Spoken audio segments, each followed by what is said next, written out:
Mark my words, ಇವತ್ತು ನಾನು ಹೇಳಕೊಟ್ಟಿರೋ ಈ ಒಂದು ವಿಷಯ ನಿಮ್ಮ ಲೈಫ್ನ ಡೈರೆಕ್ಷನನ್ನೇ ಕಂಪ್ಲೀಟಾಗಿ ಬದಲಾಯಿಸ್ಬೋದು. ಇದು ಎಕ್ಸಾಕ್ಟ್ ಆಗಿ ಅದೇ ಸೀಕ್ರೆಟ್.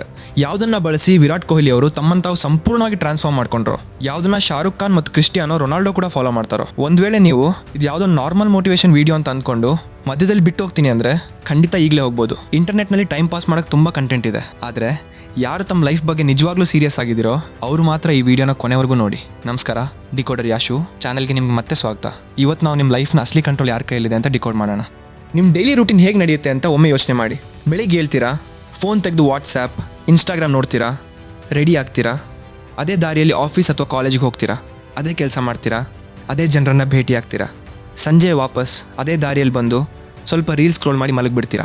ಇದು ನಿಮ್ಮ ದಿನಚರಿ ಅಲ್ಲ, ಇದೊಂದು ಆಟೋಮ್ಯಾಟಿಕ್ ಕಂಪ್ಯೂಟರ್ ಪ್ರೋಗ್ರಾಮ್. ನ್ಯೂರೋ ಸೈಂಟಿಸ್ಟ ಜೋ ಡಿಸ್ಪೆನ್ಸಾ ಅವರ ಪ್ರಕಾರ ನಮಗೆ 35 ವರ್ಷ ವಯಸ್ಸಾಗುವಷ್ಟರಲ್ಲಿ ನಮ್ಮ 95% ಜೀವನ ಸಬ್ ಕಾನ್ಷಿಯಸ್ ಮೈಂಡ್ನ ಕಂಟ್ರೋಲ್ನಲ್ಲಿರುತ್ತೆ.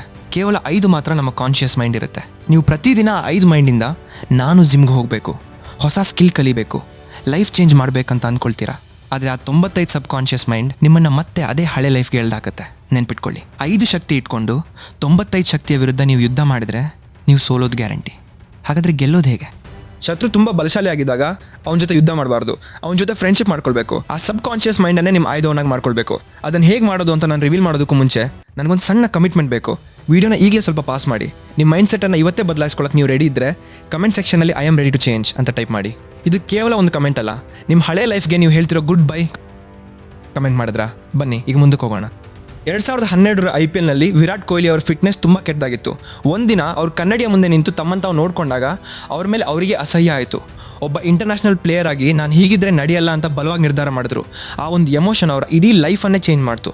ನಮ್ಮ ಬ್ರೈನ್ನ ಭಾಷೆ ಆಲೋಚನೆಗಳು, ಆದರೆ ನಮ್ಮ ಬಾಡಿಯ ಭಾಷೆ ಫೀಲಿಂಗ್ಸ್ ಕೇವಲ ನಾನು ಶ್ರೀಮಂತನಾಗ್ತೀನಿ, ನಾನು ಸಕ್ಸಸ್ ಆಗ್ತೀನಿ ಅಂತ ಬಾಯಲ್ಲಿ ಹೇಳಿದ್ರೆ ಸಾಲದು. ಅದನ್ನು ನೀವು ಮನಸ್ಸಿನ ಆಳದಿಂದ ಫೀಲ್ ಮಾಡಬೇಕು. ಆ ಹಸಿವು ನಿಮ್ಮಲ್ಲಿರಬೇಕು. ಮಾರ್ಷಲ್ ಆರ್ಟ್ಸ್ ಲೆಜೆಂಡ್ ಬ್ರೂಸ್ ಲೀ ಒಂದು ಮಾತು ಹೇಳ್ತಾರೆ, ನಿಮ್ಮ ಬಗ್ಗೆ ನೀವು ಯಾವತ್ತೂ ನೆಗೆಟಿವ್ ಆಗಿ ಮಾತಾಡ್ಕೊಳ್ಬೇಡಿ. ನಿಮ್ಮ ಬಾಡಿಗೆ ಯಾವುದು ನಿಜ ಯಾವುದು ಸುಳ್ಳು ಅಂತ ಗೊತ್ತಾಗಲ್ಲ. ಆ ಮಾತುಗಳು ಮ್ಯಾಜಿಕ್ ಮಾಡ್ತವೆ. ನಾನು ಲೇಜಿ, ನನಗೆ ಟ್ಯಾಲೆಂಟ್ ಇಲ್ಲ ಅನ್ನೋದನ್ನು ಇವತ್ತೇ ಬಿಟ್ಬಿಡಿ. ಅದರ ಬದಲು I am hard working, I am talented ಅಂತ ನಿಮ್ಮ ಮೈಂಡ್ಗೆ ಪ್ರತಿದಿನ ಫೀಡ್ ಮಾಡಿ. 2014 ಆಸ್ಟ್ರೇಲಿಯಾ ಟೂರ್ಗೆ ಹೋಗುವಾಗ ವಿರಾಟ್ ಕೊಹ್ಲಿ ಮೊದಲೇ ಇಮ್ಯಾಜಿನ್ ಮಾಡ್ಕೊಂಡಿದ್ರು, ನಾನು ಬೌಲರ್ಸ್ಗೆ ಚುಕ್ಕಿ ತೋರಿಸ್ತಿದ್ದೀನಿ ಅಂತ. ಎಕ್ಸಾಕ್ಟಾಗಿ ಮ್ಯಾಚ್ನಲ್ಲೂ ಅದೇ ಆಯಿತು, ಯಾಕಂದರೆ ಅವ್ರ ಮೈಂಡ್ ಆಲ್ರೆಡಿ ಪ್ರೋಗ್ರಾಮ್ ಆಗಿತ್ತು. ಇವತ್ತಿಂದ ನಿಮ್ಮ ಕಂಫರ್ಟ್ ಝೋನಿಂದ ಆಚೆ ಬನ್ನಿ.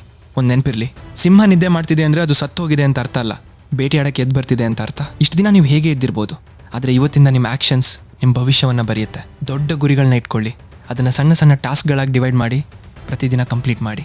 90 ಜನ ಇದನ್ನು ಫಾಲೋ ಮಾಡಲ್ಲ, ಆದರೆ ಯಾರು ಫಾಲೋ ಮಾಡ್ತಾರೋ ಅವ್ರ ಲೈಫ್ನಲ್ಲಿ ಮ್ಯಾಜಿಕ್ ಆಗೋದು ಗ್ಯಾರಂಟಿ. ನೀವು ಆ 10 ಜನರಲ್ಲಿ ಒಬ್ಬರಾಗಿ. ಮಿಸ್ ಮಾಡದೆ ನಮ್ಮ ಲೇಟೆಸ್ಟ್ ವೀಡಿಯೋಸ್ನ ನೋಡಿ.